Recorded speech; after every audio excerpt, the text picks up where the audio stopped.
नमस्कार जी, स्वागत है आप लोगों का। 9 बजने को है और हम लोगों की मुलाकात का समय हो गया है। जल्दी से जल्दी आप जुड़ जाइए और उसको शेयर भी कर दीजिएगा। लगातार हम लोग नजर बनाए हुए हैं चंबा के मसले पे। लगातार आपसे मुलाकात हो रही है, लगातार आपको अपडेट्स दे रहे हैं। दिन भर जो इस मसले पे तमाम चीजें हुई, उसके बाद अब ये समय है कि हम बैठ के कुछ चीजों का विश्लेषण करें। तो उसी के लिए हम लोग यहाँ जुड़े हैं। काइंडली जल्दी से जल्दी जुड़ जाइए। CK Ming is watching, thank you very much CK Ming. और बाकी लोग भी जुड़े हैं, उनके भी जैसे ही नाम आते हैं तो हम उसको स्पेल आउट कर देंगे, लेकिन कुछ लोगों के नाम नहीं आते। वासुदेव शर्मा जुड़ गए हैं, बहुत बहुत शुक्रिया वासुदेव जी आपका भी। और तमाम दूसरे लोग भी जुड़ रहे हैं। काइंडली इसको शेयर भी कर दीजिएगा जल्दी से जल्दी। तो गुड इवनिंग वासुदेव जी, आप कैसे हैं? अगर आप शेयर कर देंगे तमाम मेरे साथी, तो ये दूसरे लोगों तक भी पहुंच जाएगा। राजन भसीन जी भी जुड़ गए हैं, उनका भी बहुत बहुत स्वागत है जी। हराम बास्टू जी जुड़ गए हमारे साथ। बास्टू जी आपका भी स्वागत है। बिंकल ठाकुर, राजन भसीन, तमाम लोगों का स्वागत है। लालचंद गोरखिया, मनोज सेन जी आपका भी स्वागत है। Narendra Chauhan ji, thank you very much. Good evening, how are you? मैं बिल्कुल ठीक हूं, आप बताइए आप कैसे हैं? तो जनाब, इस वक्त की रवि ठाकुर जी आपका भी स्वागत है। इस वक्त की बड़ी खबरें हैं कि चंबा ऑनर किलिंग को लेकर सियासत अब पूरे चरम पर है। पूरे फुल स्विंग में सियासत आ गई है और आज बीजेपी का प्रदर्शन हुआ है, उस पर सीएम का पलटवार भी हुआ है। किसने क्या कहा और कहां कहां क्या क्या हुआ, ये सारी जानकारी आपको देंगे। इसके अलावा आपको ये भी बताएंगे इस पूरे मामले में अब बीजेपी के लड़कों पर एफआईआर की तैयारी हो गई है। ये कैसे हो रहा है मामला, क्या होगा क्या नहीं, इसकी डिटेल देंगे। प्रतिभा सिंह ने भी अब सीएम सुक्खू के सामने इस पूरे मसले में एक नई समस्या खड़ी कर दी है। वो मामला क्या है उसकी भी बात करेंगे। इसके अलावा NTT, nursery teachers, para worker और जेबीटी पर भी हम आपको जो है एक अपडेट देंगे। तो जल्दी से जल्दी काइंडली आप जुड़ जाइएगा। जैसे कि आप जाते हैं, मैं बिल्कुल ठीक हूँ। शेर सिंह जी आप बताइए कैसे हैं? Kanchan Handa ji, good evening, how are you? और जैसे कि आप जानते हैं कि आज प्रदेश भर में चंबा में हुई ऑनर किलिंग को लेकर बीजेपी का प्रदर्शन था। सभी जिला मुख्यालय पर प्रदर्शन हुआ और राज्यपाल को डीसीज के माध्यम से या जिला प्रशासन के माध्यम से बीजेपी ने जो है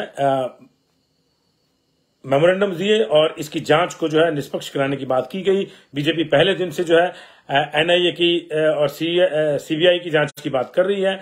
सुखविंदर सिंह सुक्खू ने भी उस पर हामी भर दी थी, उन्होंने भी कहा था कि कर देंगे। लेकिन आज लगातार बीजेपी ने जो है हमले, चौतरफा हमले बोले और 12 के 12 जिलों में हुए। लेकिन उसमें कुछ 2-3 जगहों पर ऐसी बातें भी हुई जो निश्चित रूप से चिंता में डालती हैं। खासतौर से राजधानी शिमला में सुरेश भारद्वाज ने बातों ही बातों में 2% वाले समुदाय को जिहादी समुदाय कहा, यानी मुस्लिम समुदाय को उन्होंने जिहादी समुदाय कहा। और ये फिर आग में घी का काम ही करेगा, इसमें कोई दो राय नहीं है। उधर पूर्व मंत्री वीरेंद्र कंवर ने ऊना में जो है कहा कि जिन लोगों को हिंदुत्व की विचारधारा से कोई लेना देना नहीं है या स्वीकार्य नहीं है, उनके लिए अलग देश बना देना चाहिए। ये बातें भी हुई। हो सकता है कि कंवर और सुरेश भारद्वाज दोनों के लिए ये स्लिप ऑफ टंग के मामले हो, लेकिन अभी तक कहीं से उनकी इस बयानबाजी का खंडन नहीं आया है। हो सकता है कल को आ जाए, लेकिन अभी तक कोई खंडन नहीं आया है। उधर आज पूरी तरह से बीजेपी के जो आरोप प्रत्यारोप थे उन पर कमान जो थी वो मुख्यमंत्री ने खुद संभाली। उन्होंने कहा कि बीजेपी अब इस पूरे मामले में विशुद्ध रूप से राजनीति कर रही है और ये उसको शोभा नहीं देता। उन्होंने कहा कि जहां तक जांच की बात है, जैसे ही हत्याकांड हुआ था हमने तमाम आरोपियों को जो है 24 घंटे के भीतर गिरफ्तार कर लिया था और जांच चल रही है। और अब वो एक अपनी तय उसका एक सिस्टम है, तय एक प्रोटोकॉल है, तय एक रास्ता है, उसके तहत आगे वो बढ़ रही है और किसी को भी बख्शा नहीं जाएगा, ये उन्होंने कहा है। लेकिन बीजेपी इस पूरे मामले में जो है वो नाहक राजनीति करने की कोशिश कर रही है, जो कि सही नहीं है, क्योंकि उससे माहौल बिगड़ेगा। उन्होंने ये भी कहा कि जयराम ठाकुर चाहे तो एक फोन करके एनआईए या सीआईडी की या सीबीआई की जांच जो है वो करवा सकते हैं। अगर वो इस मामले में गंभीर है तो वो करवाएं, हम लोगों को उसमें कोई आपत्ति नहीं है। ये कहना है सुखविंदर सिंह सुक्खू का। और इस पूरे मामले में जो है उन्होंने कहा कि एनआईए की जांच की मांग पर हमको कोई आपत्ति नहीं है, सरकार इसके लिए तैयार है। लेकिन उन्होंने कहा कि एक बड़ी बात जो है मुख्यमंत्री ने अपने बयान में कही। उन्होंने कहा कि बावजूद तमाम चीजों के कि जो सही ढंग से हो रही है, पुलिस अपना काम कर रही है, तमाम आरोपी गिरफ्तार हो गए, बीजेपी जो है राजनीति करने की कोशिश कर रही है और ये अच्छी बात नहीं है। उन्होंने ये भी कहा कि भाजपा युवा मोर्चा के कार्यकर्ताओं ने वहां आगजनी की और आरोपी के घर जलाए, जो कि ये बताता है कि बीजेपी इस मामले में राजनीतिक रोटियां सेंकनी चाहती है। तो ये एक बड़ा बयान है कि बीजेपी ने जो है आरोपी का घर जलाया। अभी तक आरोपी के घर जलाने की खबर तो सबने देखी, लेकिन ये नहीं आ रहा था कि ये कहीं से सामने नहीं आया था कि आरोपी के घर को जलाने वाले लोग कौन थे। लेकिन आज मुख्यमंत्री ने सीधे सीधे ये कहा है कि ये बीजेपीआईएम के लोग थे।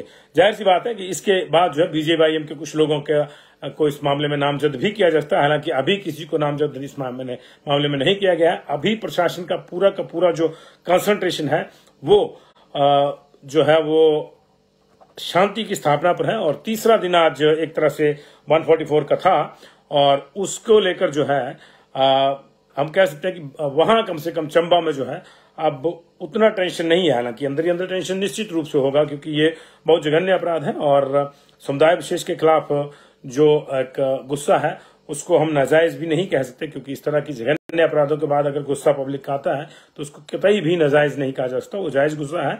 अब उसको कैसे शांत करना है, कैसे नहीं, इस पूरे मामले में प्रशासन लगा हुआ है। 144 लगाई हुई है। मुख्यमंत्री ने यह भी कहा कि हमने किसी को जाने से नहीं रोका। आपने देखा होगा कि एसपी और डीएसपी और वहां जो डीसी थे वो कह रहे थे कि आप अगर जाना चाहते हैं तो आप 4-6 लोग जा सकते हैं, लेकिन वो 400-600 लोगों के साथ जाना चाहते थे, वो नहीं गए। निर्मल सिंह जी, आरोपी का पूरा परिवार जो है वो सलाखों के पीछे है। एक सदस्य उसके बीमार हैं, जिनके बारे में आज अफवाह फैल गई थी कि उनकी डेथ हो गई है, लेकिन ऐसा कुछ नहीं हुआ है। चंबा प्रशासन ने, एसपी और डीसी साहब ने प्रेस कॉन्फ्रेंस साफ किया है कि वो अभी टांडा में ही उनका इलाज चल रहा है और पुलिस कस्टडी में वो है। तो ये जो है आज पूरा मामला इस तरह से चला है। और अब जो है ये माना जा रहा है कि बीजेपीआईएम के जो लोग हैं उनके ऊपर कोई ना कोई कार्रवाई हो सकती है। उधर अगर बात करें तो चंबा में अब पर्यटकों की गाड़ियों को भी जो है जांचा जा रहा है, ताकि कोई इस तरह का शातिर तत्व बीच में शामिल होकर ना आ जाए पर्यटकों के बीच में कि वो माहौल को और बिगाड़े। और दूसरी ओर जो है माहौल की दिक्कत बात अगर हम करें तो कुछ जगहों से चंबा में ये खबरें आ रही हैं कि मुस्लिम समुदाय के जो दुग्ध विक्रेता हैं उनसे दूध लेने के लिए कुछ लोगों ने जो है फरमान एक तरह से जारी किया कि हम उनसे दूध नहीं लेंगे। तो ये भी निश्चित तौर से चिंता का विषय है और इस पे भी जो है वो नजर प्रशासन की होगी। लेकिन फिलहाल सारा का सारा कंसंट्रेशन जो है सलूनी में चीजों के सामान्य करने पर है। अभी आशा कुमारी वहां मिली है सरकार की ओर से पीड़ित परिवार से। दो दिन पहले की बात है, उसके बाद की नहीं। जब से ये घर जलाया गया तब से तो उनका भी कोई बयान हमको देखने को नहीं आया। लेकिन सरकार धीरे धीरे जो है अब इस पूरे मामले में पकड़ बनाकर जो है अब कानून सम्मत तरीके से आगे बढ़ना चाहती है। ये सुक्खू ने जो है आज प्रतिबद्धता जताई। हालांकि ये नहीं उन्होंने जवाब दिया कि अगर क्या वो चंबा जा रहे हैं या नहीं जा रहे हैं, ऐसा कोई जवाब उसका उन्होंने नहीं दिया। उन्होंने कहा हम शांति चाहते हैं, विपक्ष के लिए हमारे दरवाजे खुले हैं, वो बातचीत करना चाहते हैं, आइए। और अगर बीजेपी चाहती है, जयराम खासतौर से उन्होंने नाम लिया कि जयराम ठाकुर चाहें तो एक फोन करें और एनआईए और सीबीआई को बुलवा लें, जिससे जांच करानी है, हमें कोई आपत्ति नहीं है। उधर भद्रवाह में भी आज प्रदर्शन हुआ है। वहां पे भी हिंदू संगठनों और बीजेपी ने मिलकर जो है इसी पूरे मसले पर प्रदर्शन किया है। प्रदर्शन लगातार जिस तरह से हो रहे हैं उसमें जो है निश्चित तौर से राजनीति भड़केगी। लेकिन राजनीति को भड़काने के लिए अब एक और नई जो चिंता है वो ये है अगली बीजेपी के प्रदर्शन के बाद प्रशासन की, कि 22 तारीख को देवभूमि संगठन जिसको स्वर्ण संगठन भी कह सकते हैं, वो भी अब धारा 144 तोड़ने का उन्होंने ऐलान किया है। रोमित सिंह जो उनके नेता हैं उन्होंने कहा है कि वो सलूनी जाएंगे और 144 तोड़ेंगे। अब सवाल यह है कि 144 तोड़ने से क्या होगा। ये ठीक है कि आपकी भावनाएं हैं, सबकी भावनाओं का हम आदर करते हैं, इसमें कोई दो राय नहीं है। लेकिन 144 तोड़ेंगे ये अपने आप में बताता है कि इस मामले में राजनीति ही हो रही है, क्योंकि मांग होनी चाहिए कि कड़ी से कड़ी सजा दी जाए या फास्ट ट्रैक की कोर्ट की मांग जो कल विश्व हिंदू परिषद ने की थी, वो एक बहुत वेलकम स्टेप था मेरी नजर में कि फास्ट ट्रैक कोर्ट में ये मामला चलाया जाए, जल्दी से जल्दी आरोपियों को सजा दी जाए और एक नजीर पेश की जाए ताकि भविष्य में कोई इस तरह के अपराध ना हो। उधर उन्होंने यह भी मांग करी थी और कांगड़ा में भी जो हिंदू संगठन थे, जो हिंदू पंचायत हुई थी, उसमें भी मांग उभर के सामने आई थी कि तमाम जो रेडी फेडी और फेरी वाले जो विशेष समुदाय जिसको कहा जा रहा है मुस्लिम समुदाय के जो लोग आ रहे हैं उनके ऊपर नजर रखी जाए और बाहर से जो दूसरे लोग भी आ रहे हैं काम धंधे करने के लिए उनके ऊपर भी नजर रखी जाए और बिना किसी वेरिफिकेशन के किसी को भी ना मकान दिया जाए किराए पे ना दुकान दी जाए किराए पे। तो ये चीज समझ में आती है। लेकिन 144 तोड़ने के लिए अब रोमित सिंह 22 तारीख को जाएंगे, ये भी देखना होगा वहां क्या होता है क्या नहीं। तो फिलहाल आज डे 3 था 144 का और बीजेपी का प्रदर्शन हुआ है, सीएम ने पलटवार किया है। लेकिन अब सीएम की इस घोषणा के बाद कि बीजेपीआईएम के लोग थे, इस बात की जो है आशंका जताई जा रही कि बीजेपीआईएम के कुछ लोगों पर जो है अब FIR होती है। लेकिन इसी बीच में जो है प्रतिभा सिंह ने एक नई मुसीबत जो है सुखविंदर सिंह सुक्खू के सामने खड़ी कर दी है। उन्होंने उनसे जो है मांग की है कि पिछले 5 साल में जितने भी केस जो है कांग्रेस के, NSY के या दूसरे कांग्रेस समर्थित संगठनों के कार्यकर्ताओं पर इसी तरह की रैलियों, धरनों, प्रदर्शन में हुए हैं, उनको वापस लिए जाए। तो अब ये देखना होगा कि उन केसों को वापस एक तरफ लिया जाता है, दूसरी तरफ जो है राजनीतिक दलों के दूसरे जो अपने प्रतिनिधि या उनके लोगों पर बिना किसी ठोस सबूत के, ठोस सबूत भी हो, ठोस सबूत हो तो निश्चित तौर से केस होने चाहिए, लेकिन अगर केस उन पर दर्ज होते हैं तो फिर ये भी देखना होगा कि ये कैसे होता है, कैसे नहीं होता है। आपको याद होगा जयराम ठाकुर ने आरोप लगाए थे कि करोड़ों रुपए जो है आरोपियों के खातों में है, जो इस हत्या के आरोपी हैं। तो इसकी भी आज पुलिस ने बकायदा जांच कर दी है। SP चंबा अभिषेक यादव और DC अपूर्व देवगन की साझा प्रेस कॉन्फ्रेंस में ये बात सामने आई है, जिसमें SP साहब ने कहा है कि पासपोर्ट अन्य दस्तावेजों की जांच चल रही है। SP अभिषेक यादव ने बताया कि प्रारंभिक जांच में आरोपी के परिवार के विभिन्न सदस्यों के बैंक खातों व FD में कुल मिलाकर, बैंक खातों में नकद और FD कुल मिलाकर 10 लाख रुपए का जो धन राशि है उसका पता चला है। बाकी अभी जांच की जा रही है। हो सकता है कुछ और खाते हों, उसमें भी जो है ये होगा, लेकिन पासपोर्ट को लेकर कोई जानकारी नहीं मिल पाई है। उन्होंने कहा कि लगातार हम जांच कर रहे हैं, कुछ और अगर खाते मिलते हैं तो पूछताछ में उनको भी देखा जाएगा। ये नहीं बताया गया कि उनको कहां रखा गया, लेकिन उनसे जो है पूछताछ भी चल रही है। लेकिन इसी बीच में जो है अभी उनको जो है एक तरह से जो एक प्रक्रिया होती है अदालत के सामने पेश करके पुलिस रिमांड पे लेने की, वो भी जो है सामने नहीं आई है। अगर हुई है तो गुपचुप हुई है, उसका कोई सूचना जो सार्वजनिक नहीं हुई है।